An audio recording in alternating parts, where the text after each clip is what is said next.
What's up, everyone? Welcome back to another episode of the 6th Round Podcast. Episode, I was gonna say 24. I don't know why that's not 43. Not even close.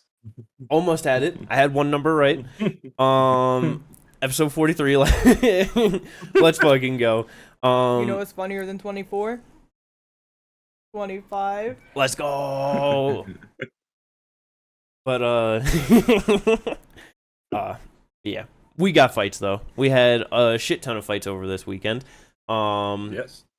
Way too many fights, one might say. Not me though. I'm not that one to say that. The more fights, the merrier, in my opinion. Unless they go real late, like Ryzen, and then I just can't stay up, and I'm just like, goodbye. So then at that point, there were too many fights. Well, no, it's just they need to happen earlier in the day. Well, that's the problem, though. They're in Japan, like, they're gonna cater to the Japanese audience. Like, why would they? Them selfish. Everyone knows you get the real money in MMA from America. That's where you should cater your audience to, right? No. Dense.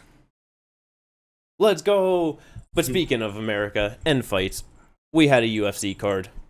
We had a Bellator card, but that was not in America. That was in Dublin, Ireland. Yeah. But we're gonna talk about UFC first, because that's where the good shit was. But I mean, is that really where the good shit was? Okay. The main event sucked, which sucks because we had high hopes for this, you know? High expectations for this to be a fucking banger. Like, it was just supposed to be a great fight, and just, of course, one of those times where you're like, yeah, excited, freak accident, ends early, like, fucking Gamrot and Fiziev. Fiziev blowing his knee out on a kick. His left leg, his support leg, the one he kept grounded, he threw the right leg. It looked like he put too much torque in his knee. It went past where his foot was pivoted to and just popped that shit out. There you go. I was about to say, doctor, like, quote retweeted the injury, and he was saying, like, more likely that's torn ACL. Like, completely torn, probably requiring surgery. Like, obviously without an MRI, all speculation, but I would tend to think the doctor knows a little bit of what he's talking about on that. Yeah, for sure. Because of, like, just seeing shit too and people talking about it, and because what it, like, I guess doctor saying is, like, when you watch it, you can see, like, the knee slip out and then slip back into place, and they're just saying that that's, like, very common with ACL injuries. So, that's just... What a fucking shame, man. 30 years old. Like, coming off of that amazing fight with Justin Gaethje, which, you know, is a rough loss, like, trying to move into the top of the division. But having a fight with Gamrot, just, you know, right there with him, just trying to, catapult him right back to another high-level fight. Looked great in the first round. Takedown defense on point. Can't hit that man with a single leg for his fucking life. It is just impossible. No, dude has immense balance and is able to just stay on one leg, like... But he was looking good in the first round, and just like, I was like, just really interested to see how it kept going, because like, he fucking Gamrot shot 4 takedowns in a fucking row. If he kept up like a pace like that, I was really interested to see what both their cardios were going to look like going into the 2nd, 3rd, 4th round potentially. Exactly. Like, it would have been really interesting. But he just it sucks that like that type of accident happened. Yeah, because it's definitely just like a shame. it was so avoidable is the thing, like in terms of like technique. It's just like one of those things, like the Cater Allen thing where he goes for a flying knee and then like turns his leg as he's like trying to jump because Allen's getting out of the way and just tweaks that ACL. Like, but that's the thing that like sucks with your joints and shit like that, is because that's what it looked like to me, is that it looked like his knee just went too far out as opposed to like how much he actually pivoted like his whole foot. But that was just watching it live. That's just what I saw. But realistically, when it comes to things, like, you hear people can, like, mess up their joints, like, their knees over the littlest stuff. They stood up the wrong way. They walked the wrong way. They tripped a little bit. Like, you know what I mean? Yeah. It just... And then with it, you know, it's not even one of those things where it's just like, on the broadcast when I think it was Dom Cruz was bringing it up, or I forget who, but like just talking about like they thought it was the right leg that he kicked with, and so it wasn't even like, oh, he threw the kick and then like Gamrot blocked it with his elbow or something and it hurt his leg, and it wasn't like Gamrot didn't do anything defensively correct to injure Fiziev. Like it was literally he just did something and his shit blew out on him. It just he just went the wrong way with it. And just like things like that, just those things just happen. Like even just in like normal sports, someone just like tries to pivot the wrong way. I mean, hell, that's how fucking Jamal Hill blew out his fucking Achilles. He just went the wrong way. Yeah, he just jumped the wrong way, and it just exactly. So it's just that's why I was just saying, like, just a freak accident. Shit just sucks because main event, a fight that we were all pretty hyped for, just supposed to be a great fight, and 2 minutes 3 seconds into the second round, got that knee injury, and it just well, Fiziev's out for a while, and what do you even do with Gamrot at that point? That's the thing. It's just like so he afterwards calls for Charles Oliveira because he's thinking that Islam Oliveira 2 is going to go the same way as the first one. Islam's getting it done, and he wants Olives, and he said March or May. Which, I talking before, like, I guess in reality, the timeline, could line up a little, like, closer to that. But it's just like, bro, like, it's September, and you're talking about fighting in May. Like, that's just so far away. Yeah, you just fought a 7-minute fight. That first round wasn't too crazy. Like, you can easily get in there again, but it's like, he's looking to fight up. Yeah. And that's what makes it hard. And that's why it's like, why he's saying May, because even though, like, even though Oliver didn't take a whole shit ton of damage in the first fight, like, he did take damage. He was knocked down. Like, it will be a while before he's going to be getting back into the cage again after this fight, even if he wins. Like, he's going to take damage in that fight. Like, that just and if he wins Islam, he's probably going to be taking some damage, so he'll probably sit out for, like, a little bit. Yeah, so, like, for him, it's probably for that reason that he's saying May. But, like, it just all depends, I guess. Like, on how the fight goes. And then obviously, like, some people are gonna question, well, they're now 1-1, do you go to the trilogy? Which I don't think you do, just because it's just like I'm getting tired of going to immediate rematch after immediate rematch. Yeah, I've been tired for like 2 years. No, that literally, like, I don't know, that just doesn't make sense because Islam is not a long reigning title like, he fought Charles, Alex, and will be Charles again. You know what I mean? Yes. Have him fight someone else in the top 5 and then give him the shot. You know what I mean? Even if it's one fight in between, cool. But like, don't go to the immediate trilogy. Like, they can't do that. The UFC just does, like, the reason they do it is because of the idea that it's going to generate as much or more money.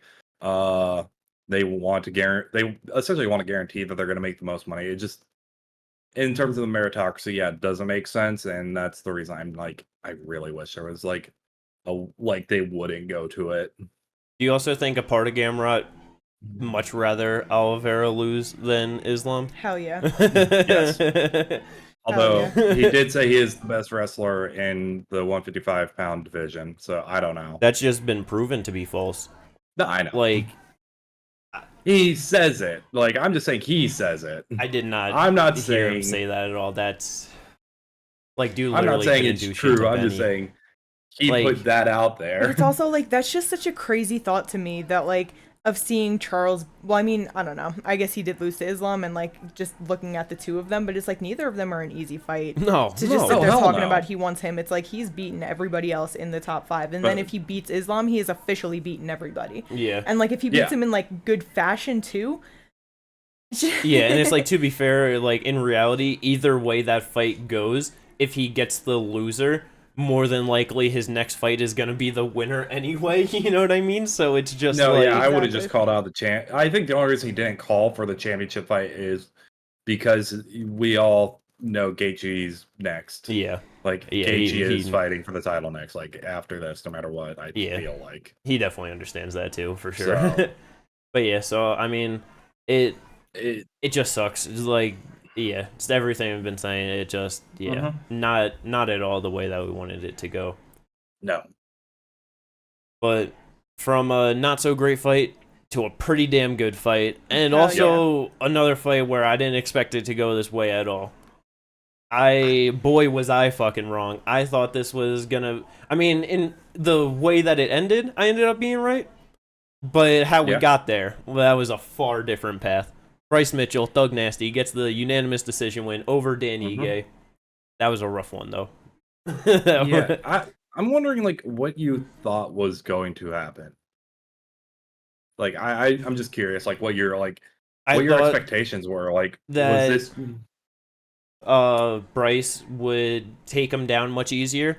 I thought that Dan Ige would not be nearly as much of a problem on the feet. Like, I just thought overall it was just going to be a much easier dominant performance for Bryce Mitchell. And it's funny, because I was just going to say, like, when it was first booked, like, I was like, oh, this is a good fight. Like, this is tough for, like, both of them, you know? Yeah. But then it wasn't until we did the last podcast where you brought up that every time he actually started fighting people within the top, like, 15, 10, he loses. You know what I mean? Like, because he lost to Mozart, he lost to Josh, he lost to Sung Jung, he lost to Calvin Kattar. Like, and obviously those aren't bad losses, but then the wins in between are Nate Landwehr, Damon Jackson, Gavin Tucker, you know, who are like good people, but they're not up in the rankings. You know, they're either up and coming or they're sitting around, or you know what I mean? Got the split over Edson Barboza, you know, so that was like probably the one ranked person. But and that's why, like, I brought up, like, his one win, you know, over was the split decision. So it's like, after looking at that, I was like, shit, is Bryce actually just gonna ragdoll him? Like, is he just here because he beats everyone outside of the top 15, but then once he's like fighting the actual contenders, he's losing? Like, and then the fight happened. And I mean, like, at the end of the day, it still does end up playing out that way. You know, it's just because I'm pretty sure to all those guys, they were all unanimous decision losses, like, to the top people that he fought. You know, like, I mean, motherfucking Dan Ige staying consistent with just not being able to be finished because, like, Bryce was. Like, it was fucking end of the first and second round, just getting crazy dominant positions, getting into mount, like, you know, just. But yeah, Dan Ige is tough as shit. You gotta give him that for sure. Bryce's right eye was absolutely destroyed. I honestly thought they were gonna call it because because I didn't mention this when the fight was going on, but when they had him in the corner, or like they pulled him off and the camera was like going up to him, until it got real close, I didn't even know what was going on with his eye. The shit just looked black. Like, you couldn't see anything from the angle that it was at, and like, you know, the lighting, whatever. I was just like, that looks, I thought it was completely closed, like, bad. And then, like, you know, you got up close and it obviously still looked really bad, but like, it looked way better because it looked kind of creepy to me. I was like, what is going on there? Like, just a black hole in his face. But it was fucked. Yeah. It was fucked. No, it really was. Like, I thought Bryce was going to win, but, like, I was definitely more in the camp of this is going to be a really hard fight because Ige is really hard to finish. He's not the best at finish. Yeah, apparently. But, like, he's not the greatest at defending takedowns, but he's really good at defending submissions and not, like, panicking when he gets put into submissions. So I was like, all right, Bryce isn't going to be able to sub him, I don't think, anyway. Bryce isn't really known for KO TKOs, and he's really good just on the ground, like, defensively, just staying in positions to where he's not getting hit. Like, just like, was the fact, what I was curious was, is he going to be able to get back to his feet, which he really wasn't able to do that at all. Like, he did it a little bit, but not. Once he finally got him down, that's where it was like, the Bryce showed the strength. Like, bro, Bryce is so fucking strong. Like, you can see it whenever he's fighting these guys. Like, he's that fucking Southern Khabib, you know what I mean? Like, just look, like, there's I spent my whole life moving hay bales and big piles of farm things. I'm good. That's the thing. Like, there is no strong like farm boy strong. There's a reason that's a saying. Like, no, yeah, seriously. So, like, it's like. Yeah, like, and if he wrestled all his life, it's like, you had wrestler strength, a farm bar strong, you got a hell of a fucking fighter on your hands in terms of the dominance of wrestling, so. But like, and his eye was fucked up. Like, when he hit it, I'm like, holy shit. Like, when it started to, like, you know, black out, so I'm like, did he, like, break an orbital? Did he break his nose and he, like, breathed out the wrong way and it started to swell? Like, but no, it wasn't that bad, at least. So, but still was pretty fucking bad. No, yeah, that's why I was saying, like, at first, like, from the angle, I was like, what is going on there? But then it moved, like, closer and you could see it was just real swollen and, like, bruised up and shit, but I didn't think he could see out of that. I don't think he could. It's a good thing that he had Jesus, because through Jesus all things are possible. So, oh my god, Bryce Amen, with the fucking brother. Walked out with the Holy Bible and fucking holding that shit. Fucking Bryce up. talking about Yelling freedom. let us pray, and Bisping just I'm out of here. Well, no. He didn't even say let us pray. He said Dan will lead us in prayer, and Dan's like, no, I'm good. And like that's when Bisping left. And also, you gotta think like there are fucking producers and mics here saying, get out of there, get out of there. At him. Hell yeah. I wasn't talking shit. I thought it was funny. No. We had the volume low, so I didn't get the words exactly. He had to throw out a little well, conspiracy shit going on in there, you know, but... Well, like, with what you're saying with the Bisping thing, there are people online talking shit to Bisping about it. I'm just saying, you're like, bruh, shut the fuck up. Yeah, like, he works for a company, you know what I mean? Like, he just, it's... Especially a company where a lot of, like, they go to, like, Abu Dhabi and stuff, who are, like, predominantly Muslim and shit. Like, we've talked about, like, Neil Dargish, like, bring up, like, all things are possible through Jesus Christ in the middle of, like, Abu Dhabi and shit. Like, but yeah, it's just also funny, too, that, like, him getting the shit beat out of him and then getting finished by Ilya Taporia. He was just like, this is the hardest motherfucker hardest hitting motherfucker I have ever fought. And it's just... It's like, yeah, man, Dan doesn't look like it, but he's just one of them sneaky guys that just got some weird power in his hands, you know what I mean? Yeah. Like, I mean, he one-punched Gavin Tucker in 12 seconds. Like, yeah. I know Gavin Tucker's not, like, the best, but, like, even then, like, just starching a guy at 145 in, like, the first 15 seconds of a fight is insane. Nah, yeah. That shit don't tend to happen. With Bryce coming off his loss to Ilya like that, and then still beating Dan, talking about he's the hardest hitter. Like, exactly. Yeah, it's just... But it's just like putting fight, the difference between putting it all together and just having that power. You know what I mean? Like, because on the feet, I think Ilya just is the better technical striker than Ige. Yeah, and I feel like that's just what it is. So. He's just not technically like proficient enough to use that power effectively against like the upper tier guys. You know what I mean? Yeah. But yeah, good shit for Bryce Mitchell. Gets a fucking solid win under his belt, and I know we were talking about, like, you know, a little bit before, but who would you like to see him fight next, Kate? Bryce Mitchell? Yeah. With a good win over Dan Ige like that. We got a lot of things going on at 145 right now. A lot of moving parts. Well, where do you think he fits in?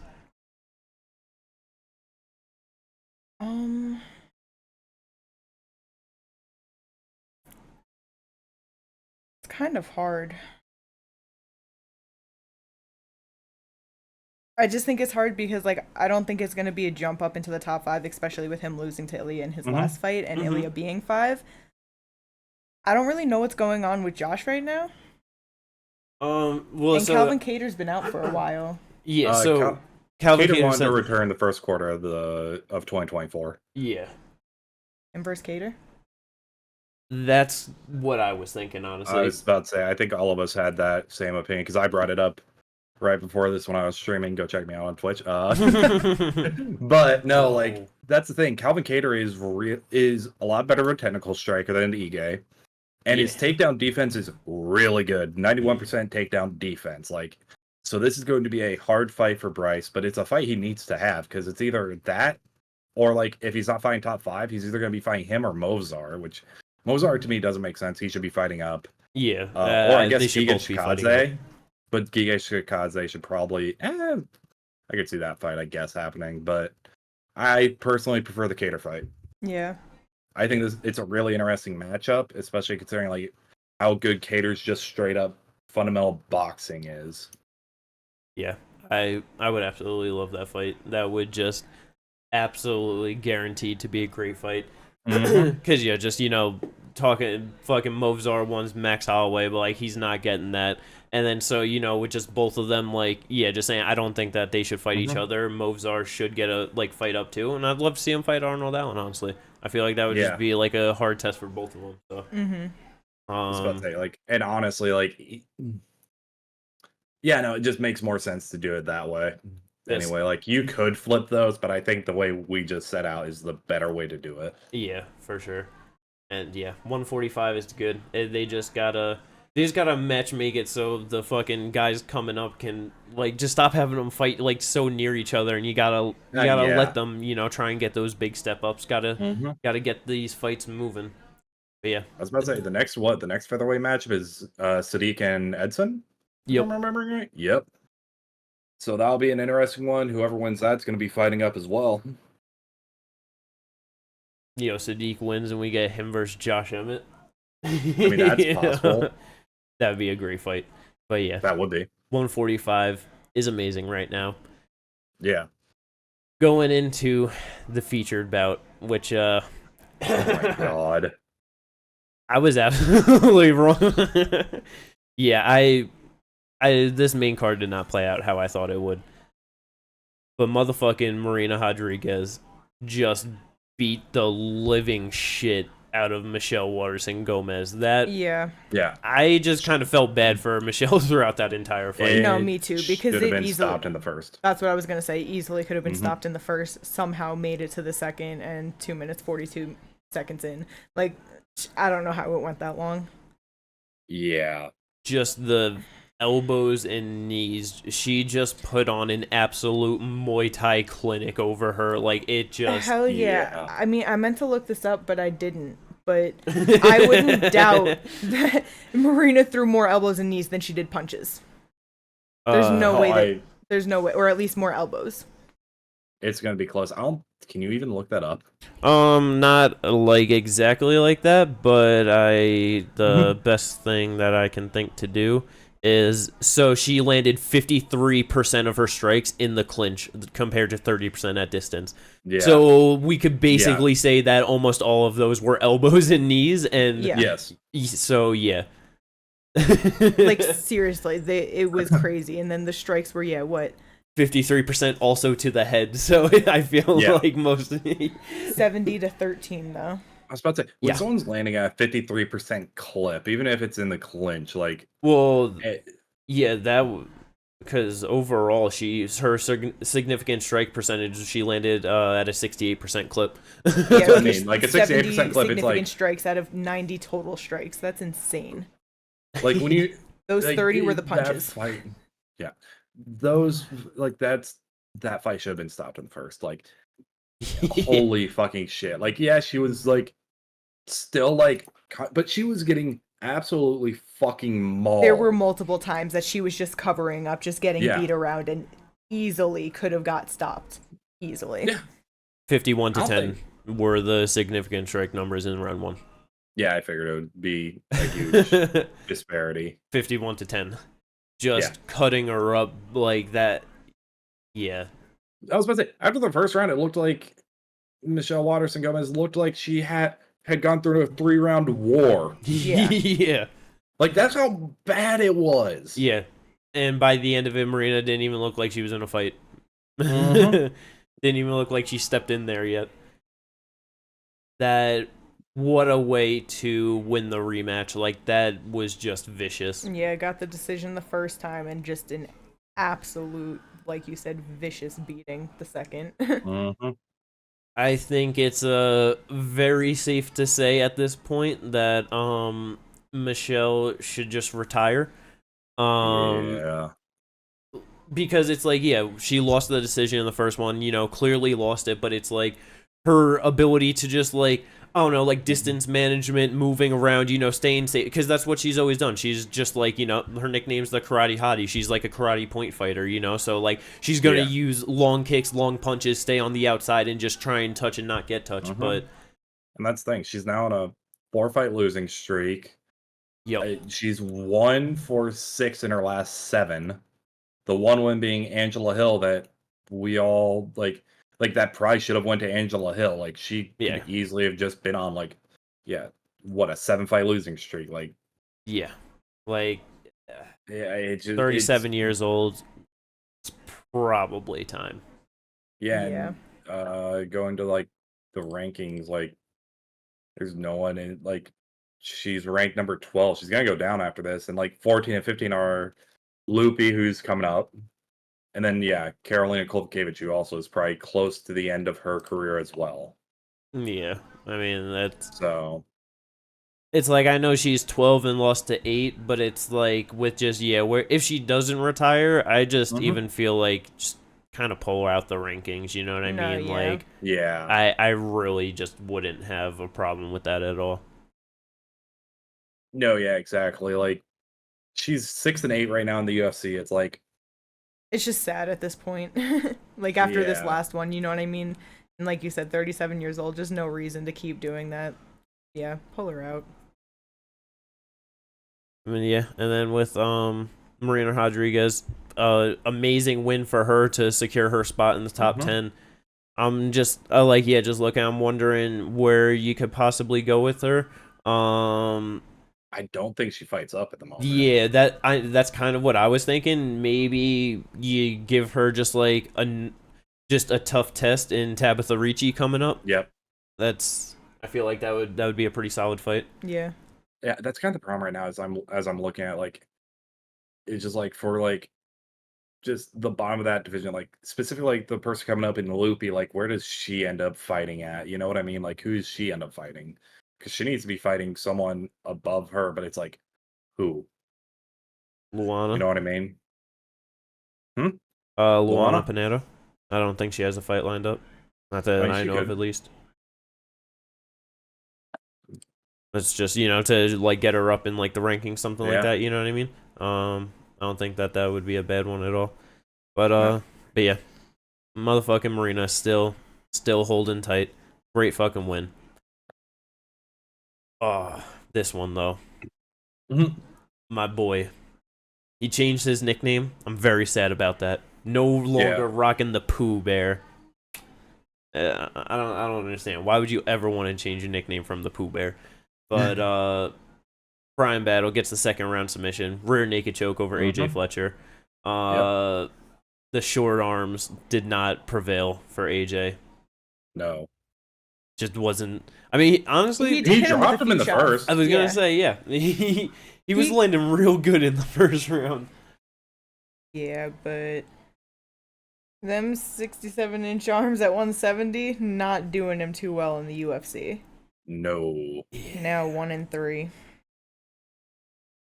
Yeah, but great win for Ryan Battle though. Just gets another finish for him. Yeah, choke. Yep. That's I'm pretty sure all 3 of his last wins are by finish now. Yeah, I know his head kick, right hook, rear naked choke. Yeah. But yeah, he's looking good out there. He's doing good things at 170. Might actually be a pretty solid prospect coming out of the Ultimate Fighter, So that's a pretty cool thing to see in 2023, I guess. No, seriously, he's only lost to Renat Fakhretdinov in the UFC. It's like now short notice. Yeah, exactly. And a decision. Like, he lost the decision to him, so it's not like, he got finished there. 8-1 to 20-2, like we all know Renat's a beast. So yeah definitely looking good in the UFC. 5-1 in the UFC too. Like, damn. You think he gets a close to a top 15 opponent after that? Probably someone right outside top 15. Because, I mean, to be fair, like Neil Magny's kind of just that gatekeeper. You could throw him at Neil, but nah, you know who I think really wanted to. But... You know who I think he should fight? Just a name off the top of my head. Who? Elizu Zaleski dos Santos. He's older. Damn. He's been around for a while. But he's got a pretty damn explosive first couple of minutes, you know what I mean? So like that'd be a tough test, but that could be some fun shit, And I just feel like that's like a name that a lot of people kind of moving up will fight, just getting into like the top 15. So, I mean, same with Neil Magny. No, yeah, for sure. I understand what you're saying. I just don't know that they'll give him someone in the top 15 right off the AJ Fletcher, only because, like I said, AJ being 1-3. Yeah. And I understand that, but it's also kind of like Neil Magny should damn near not even be in the top 15 after getting like 30, essentially like 30-24. Like, you know what I mean? Like, damn, like he had, that was a rough loss to Ian, so I could see them doing it. Yeah. Because other than that, like, Chiesa's 15, but I don't think Chiesa's fighting again. Yeah, I don't know. I have no idea what's up with him after that loss to Holland. But yeah, that's good shit though. Great win, great fight. And then yeah, the last fight on the main card. Well, that technically last one for us to talk about. First one to open it up. Another fight that I did not expect this shit at all. Just motherfucking Charles Air Jordan came into the UFC just jumping around, throwing flying knees and jumping kicks and just doing crazy shit. I was about to say him versus Andre Ewell, the end of the third round, though, just yells at him front push kick at the end of the round. Just amazing. Like, fucking always an entertaining fighter. Beautiful. But yeah, this time he said, fuck going to the air, I'm going to the ground, because all he wanted to do was lock up that Gilly over Ricardo Ramos and choke him out. I don't know if it was just something that like he saw in him where he was just like, nah, I just know I can get this, but yeah, he just stayed committed to it. Just, after going for like 2-3 times, just finally locked it up, and yeah, he got that shit in tight, and it did not take long, and Ramos was tapping real quick from that. Yeah. I was about to say, I think it was all that training, that jiu-jitsu training did for Kron Gracie, that just kicking. He's just like, yeah, I gotta start subbing people. If I'm gonna do all this fucking training on jiu-jitsu, I'm gonna start subbing some motherfuckers. Yeah, probably, honestly. He's like, yo, I'm fucking Kron Gracie, I could sub this guy, Yeah. But yeah, got himself a performance bonus with that one. Very good shit for him. And yeah, edges his way a little bit further away from 50-50. Or yeah, finally gets out of being 50-50. Yeah. Yeah, it was 5-5-1. But yeah, Charles Adan, always there for a good time, so always fun to watch him fight. I don't know who he fights next, but it's more like gonna be another entertaining fight. Yeah. I mean, he did Cub. Yeah, he called out Cub for fucking the Toronto card. I mean, it's when he said that, I'm just like calling out like an older guy, I'm just like, but he's a big name, and that would be a really fun fight, and if like they go to fucking Toronto for a pay-per-view, like that'll just be a big card, and I definitely would not have a problem with that. No, yeah, for real. I mean, you could also fight the dude that Cub just fought in Hakeem Dawodu, if they wanted to. That's true.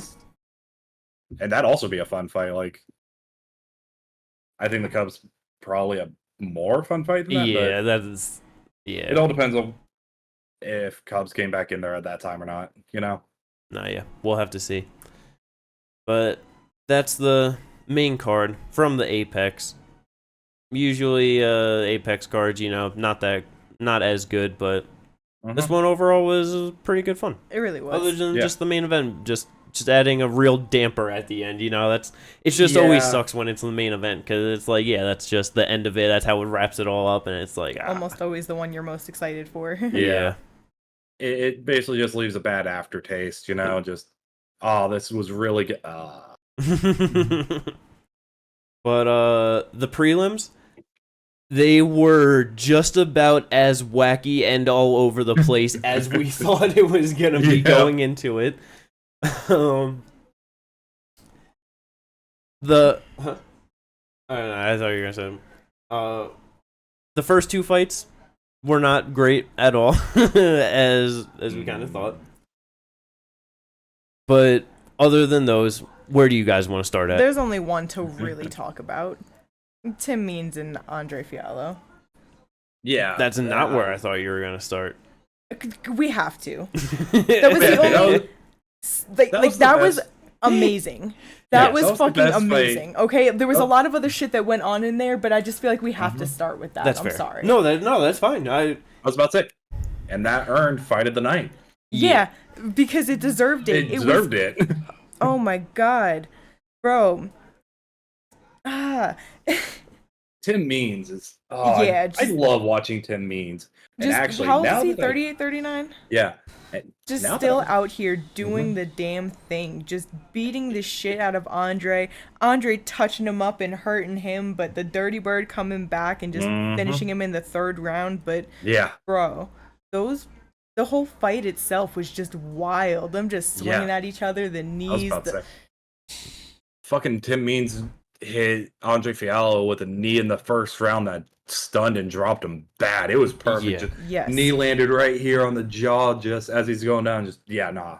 Yeah, I thought it was going to be over in the first round. Fuck, I forget the dude that did it, but it was very similar to how fucking Jamie Malarkey got hit with that shit. Or no, it was a right hand that he caught him with. Sorry, but it was like the same kind of scenario where like just up on the cage, just timed it perfectly, and exactly. Yeah, that fucking knee right up the middle. Oh, that fight was everything and more than like what I at least was hoping for. Like, I knew it was gonna be good, but this was great. I think all of us were like, this has potential to be fight of the night if it wasn't for the main event being what we thought would be fight of the night. But like, we're all like, this is a great fight.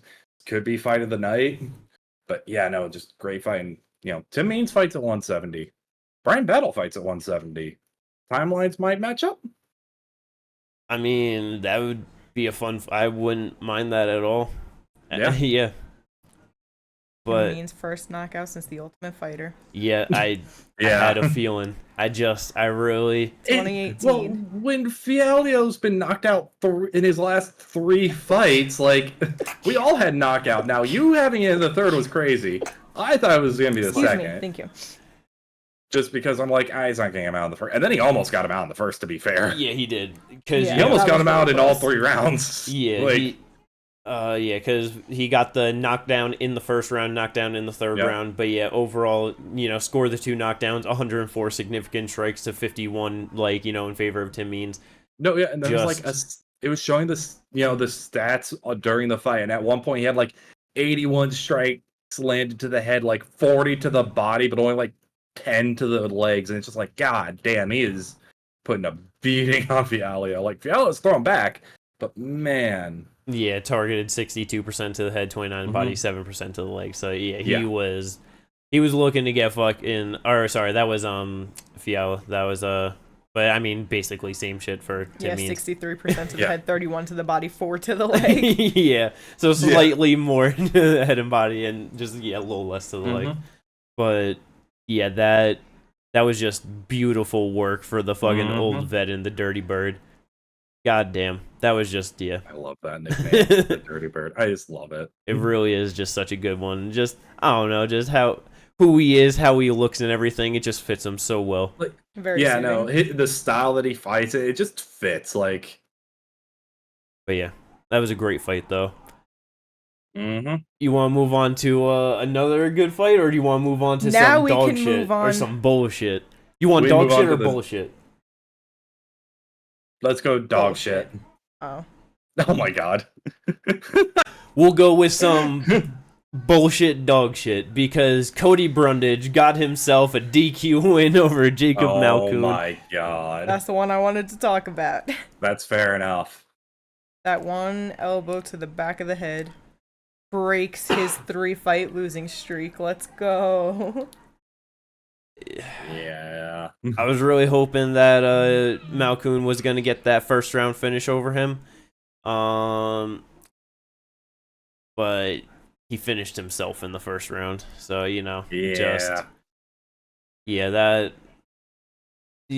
know. Do you think Cody sticks around in the UFC off that win? I don't know. Like, he's honestly not looked really good in any of his He's 3-4 in the UFC now. I know he is, but like 0-1 in Contender Series. 3, he has not looked good. Nope. So not great at all. He's got solid wins over Dalcha Lungiambula and Tresean Gore. You know what I mean? Tresean had 4 fights professionally heading into that. Look, I get what you're saying, but like this dude pulled fucking guillotine on Cedricus Dumas like 900 times. Like, yup. Tell he trains with Dustin. High IQ. Like, he's just like, I feel like it's like, I don't think he gets another one, but he probably will. Even though I'm kind of like, I don't think he should, but he probably will. Do you think they run it back with how they've been doing like a lot of the? This one, I don't think so. They might, but like this one is such like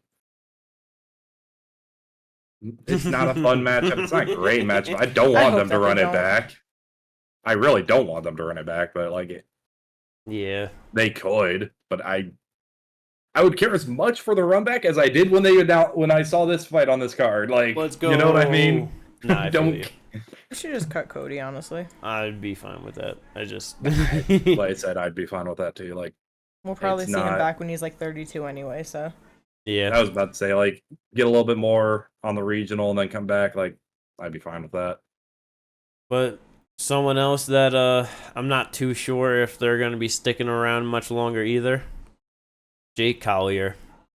Yeah. Now moves on to a 4-fight losing streak. Loses a unanimous decision to Muhammad Usman.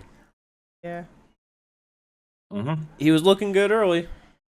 Yeah. And then he tried the standing arm triangle and just gassed himself. Yeah. Which, I mean, was that, like, he won the first round. Yeah. Easy. Like, won the first round easily. Second round, it's going a little bit, and then gets poked in the eye. Yeah. And that really was the beginning of the end. Because after that is when everything just went downhill. Not yet, but like, this dude almost, as Kay said, in that first round, almost pulled out his inner Jessica Andrade. And bro, I would have been so fucking happy. Yeah. Stand-in arm triangle choke. It was like fucking just like, I don't know, a week or two ago, I was telling Kate, like, I just be thinking about so many like positions in jiu-jitsu and just like, there's so many places people could hit arm triangle chokes from and they just don't do it. And then this dude just standing up on the cage, just, I feel like if he was a little bit taller, not as like, just small compared to Usman, he might have been able to get that. Yeah. Well, yeah. It's entirely possible he could have got that, but I'm just like, because here's the thing: Jake Collier also hurt him in that first round. Like a good straight right that just clearly stunned Usman. Jake definitely had a good first round. Yeah, that's what. Yeah, and then, so. But yeah, he might get one more just because it's heavyweight and they tend to have a little bit of a longer leash. That's true. Because the heavyweight division is kind of ass. Yeah, I mean, he was able to pull Muhammad Usman into a pretty decently fun fight, overall. So it's like, yeah. Only 5-9 in the UFC.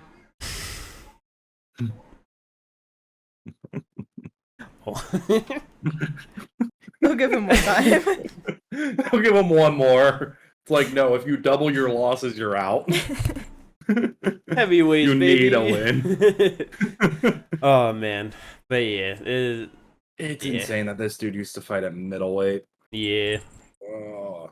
But last real thing on the prelim main event, Miles Johns got the unanimous decision win over Dan Argueta. That was a pretty good fight too. Fucking Dan is tough as shit and unrelenting with his pressure. But motherfucking Jim Bob, the only one in the Tapology group that thought that Miles Johns was gonna win that. Yeah. Look at that. That was a pretty good pick by me. Nothing. No. I mean, it was a good fight. Like, it was a really competitive fight too. Like, it was back and forth, fun fight overall. Dan was robbed. I don't know what to say. Like, I feel like that second round was like very close. I gave it to Miles, but like first round was Dan. Third round was Miles. Okay. Second round. But saying that. Yes. Because I was kidding about Dan being robbed. That was just a joke. But 30-27 to Miles Johns on 2 judges' scorecards is crazy. Not gonna lie, when I heard 30-27, I thought that Dan won. Which is insane. Because it's just like... No, here you go.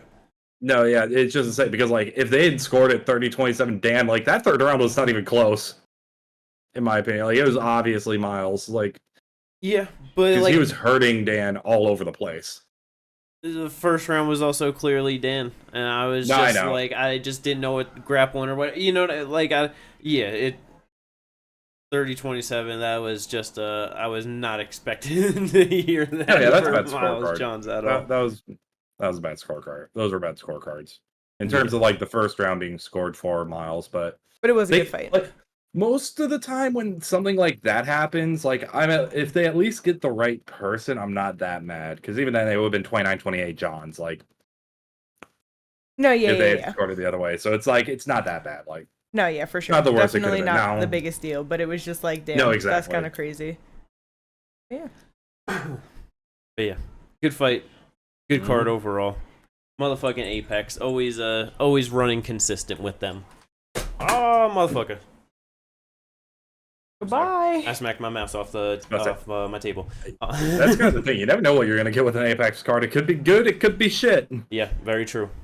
But that's gonna wrap up the UFC card. And you know what that means. That's going to bring us into our Tapology predictions. Everything he says is a lie.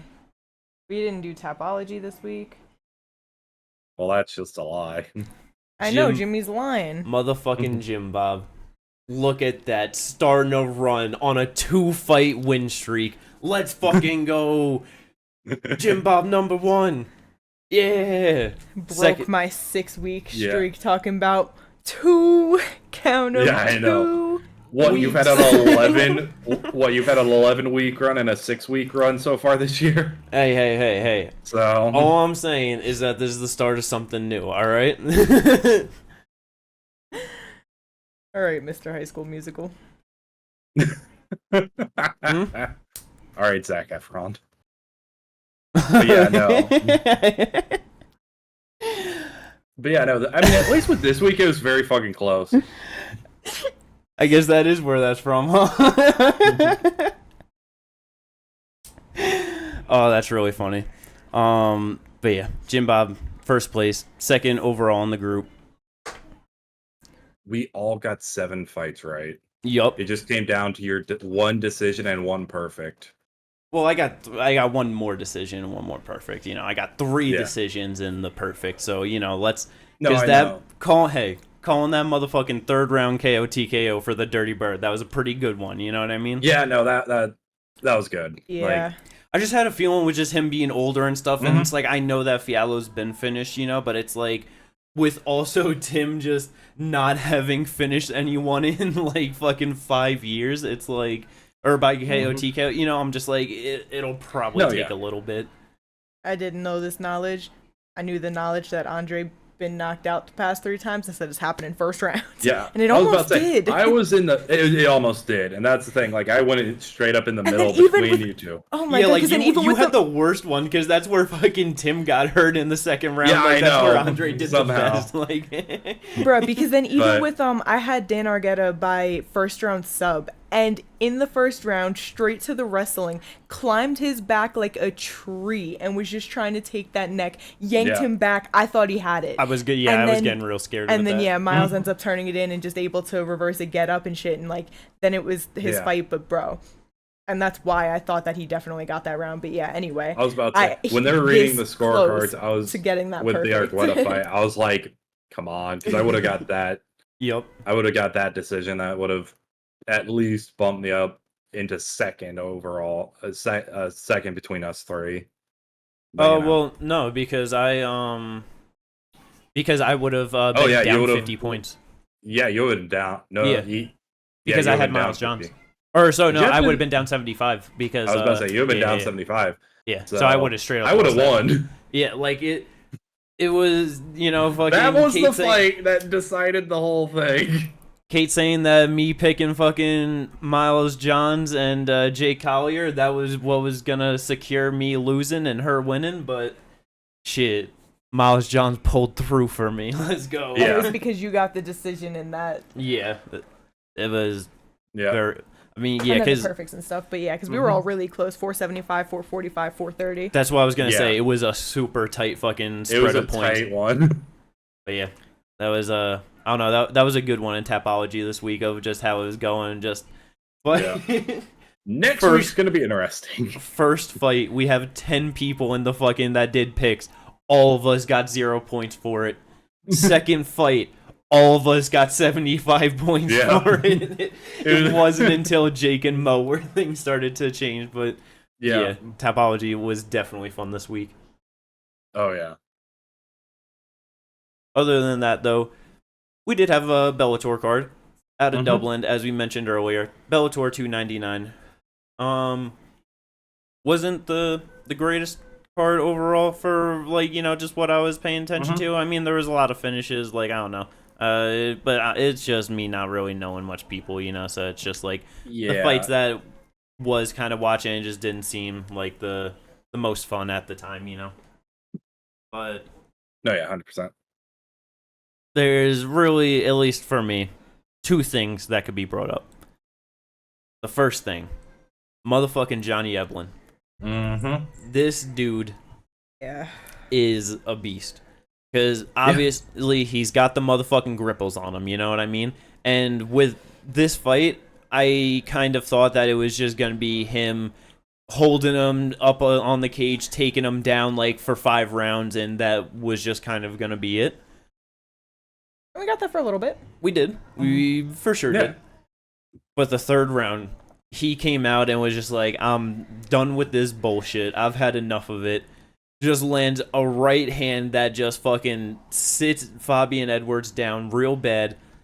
And that ground and pound. That's what I was going to say. That ground and pound. The elbows and punches clean. And that's what knocked him out. Because the punch sat him down, but the ground and pound put his lights out. I was about to say, it was an elbow that knocked him just unconscious.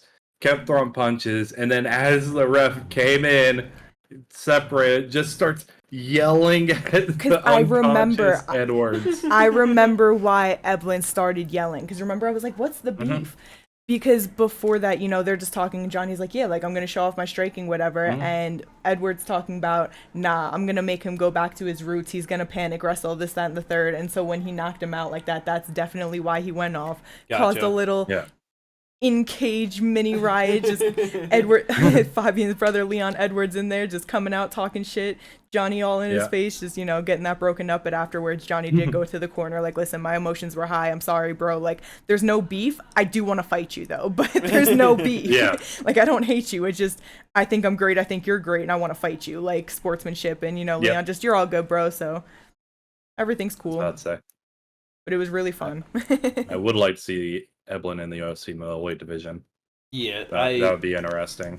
Because that's the thing with that, you know, with him being able to get that finish over him like that. How good do you think? Like, how good do you think he is? Do you think if he was signed to the UFC today, that first fight he can get a top 5 win? I don't know if they offer him top 5 to begin with. Like, he'll definitely get top 10. But, like, give me one second. I'm not gonna lie, it's hard. It's hard just because I'm like, I need to go back and look at his record. Because, like I don't know. Even looking at his record, though, it's easy to look at him and see that he's 14-0, that he's getting these wins. But when you look at, like, some of the names, you know what I mean? It's like, damn, that is nothing in comparison. Obviously, like, Anatoly Tokov, someone who's 31-3 to compared to his 12-0 at the time. Gegard Mousasi was 49-7-2. Like, he definitely clearly has it over guys that have the experience. Like, I know John Salter, like, was a top 5 guy, I'm pretty sure, in Bellator when he beat him there. And then, like, Gegard, former champ, like... But I just meant, like, in comparison to, you know, UFC guys. It's like, just hard. It is different tiers. So it's kind of hard, but I don't know. I feel like I would like to see something more like top 10 first. And really I think, like, that... Test it. Yeah, I think that's kind of the thing is right now, like, just looking at the... I'm taking Gaslam out at top 10 at the moment because he's moving down to welterweight. I'd throw him out for right now. So, like, from 6 to 10 right now would be Nasruddin, Brendan Allen, Jack Hermanson, Roman Dolidze, Paulo Costa. I think there are a couple people in there that I would 100% say he gets a win over. There's a couple harder fights with, like, Paulo and probably Roman just because of how strong Roman is in there. But, like, I think he beats Jack Hermanson. Yeah. I think he'd beat Brendan. I think he could probably beat Nasruddin. Top 5, it's just hard because, like, they've all fought each other and have, like, traded wins and losses. Like, because you have Vettori, Cannonier, Whitaker, Duplessis, and Izzy. That's a murderer's fucking row at middleweight. Yeah, honestly, for me, like if he did get signed to UFC today, the fight that I would want to see him in off, like, you know, for his UFC debut, I think Marvin Vettori would be the perfect fight. I think that would work very well, just because Vittori's not that great of a defensive wrestler. Like, he's all right, but he's not like the best. Mm-hmm. His striking isn't great, but it's passable. Like, he's his good. Skills are serviceable, but he's not like great at anything. But he's like just good enough to beat everyone under him. Yeah, and he's just super tough, super durable. He's got cardio, Exactly. You know what I mean? So he's got those intangibles to like help him out where, yeah, like you said, where his skill set is actually lacking. You know what I mean? Yeah. But because I honestly think that Johnny Eblen would probably fuck up Marvin Vettori. No, I think that's beat Marvin. I think he can beat Marvin. It's just one of those things where it's just like I would need to see it to like actually like 100% for it to be like solidify. Because I'm just like I can still see paths for Marvin to win, just because of the people that Marvin has fought. He gets signed to the UFC, and the first thing he calls for is for Leon to move up. Yeah, I mean, because that would be obviously, you know, it wouldn't happen right away, but like that would be a pretty fucking crazy thing if he was able to, like, let's say PFL signs Bellator, he's like, nah, fuck that, I genuinely want to fight Leon Edwards. I'm going to the UFC. He gets a top 5 guy right away, gets the title shot, wins it, and he's just like, yeah, give me Leon. That would... Leon, get your ass up here. I mean, I'd be fucking down for that. I would too. I mean, why not? That would be some fucking awesome shit. Because, yeah, no, like, right now, like, man, who is Whitaker gonna fight next? Bro, I would love to see Johnny Eblen fight Whitaker too. You know what I mean? Like, I don't know, like that. That's why for me personally, I genuinely think he could that be top 5. I think that 6 down, those are all pretty solid, easy wins for him. Yeah, I feel like it would be the top 5 where it's like he would be tested, and I feel like that's just where. No, yeah, but yeah, Eblen. I think good shit though. He would deserve it being a former champion coming in. They tend to do that, especially with like, you know, the Bellator champions. When they come in, they tend to at least get top 10. Fuck it, he comes in and he fights Sean Strickland. I mean, I wouldn't be 10, mad he just at gets it. the champ. Let's fucking go. Champ versus champ. Unify that shit. Let's fucking go. They can go. Winner fights Anatoly after he moves down and beats RDR.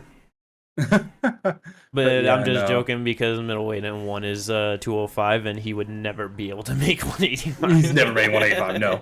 But I do really like this idea. Like, if he does come in, like, having him fight. Because, like, by the time he comes in, for all we know, Roman Dolidze could also be in the top 5. Yeah. Because he could be Cannonier. But Cannonier's also a tough motherfucker, so yeah. Who knows? Who knows what these divisions even look like by the end of the fucking year? Yeah. I mean, we're not too far away from the end of the year. I don't see much difference. I'm not talking about just middleweight. I'm talking about overall. Oh yeah. No, that's true. But other than there's that, a lot of movement in the bottom of these divisions right now. Yeah. Co-main event though, Aaron Pico fought Pedro Carvalho. He got a real good win in the first round, knocked him down, then just kind of beat him up on the ground till getting the finish. Probably gonna fight Patricki's still the fucking champ at 145, right? In Bellator? Wait, Patricki? Or Patricio, sorry. I was about to say, wait, what? I think so. Yeah, because he was trying to move down to 35. Yeah. Yeah, for the double, but yeah, so he probably gets a title shot off of that, honestly. That would be a lot of fun, him versus Patricio. But other than that, though, I don't really got too much to talk about for Bellator. No, they had 20 fights and just... They had a lot of finishes. I didn't miss some of them, but it was a fucking beautiful front kick on the main card. But, you know, it was there's some upset finishes. A lot of Irish fighters on the card, obviously, you know, in Dublin. But yeah, good shit for Bellator. Other than that, though, there ain't nothing to talk about. Nah, I think that about wraps it up. Yeah. Let's go. UFC Fiziev versus Gamrot, Bellator 299. we ain't got too much. Well, I mean, we don't got UFC next weekend, but we got one. Yeah, and Ginger, you're gonna have to learn about some of these motherfuckers so we can preview and talk about this shit because it's a big event for one coming up on Friday. So it is, and I'm incredibly excited. Yeah, it's gonna be some good shit. But we'll get to that one in the next podcast. So I hope all of you guys enjoyed this one. If you did, like and subscribe. As always, maybe drop a comment, help out in the algorithm. As Ginger mentioned earlier, we got Twitches. He's got a Twitch. I got a Twitch. They're in the description. Click the links. But other than that, peace out. Enjoy the rest of your week.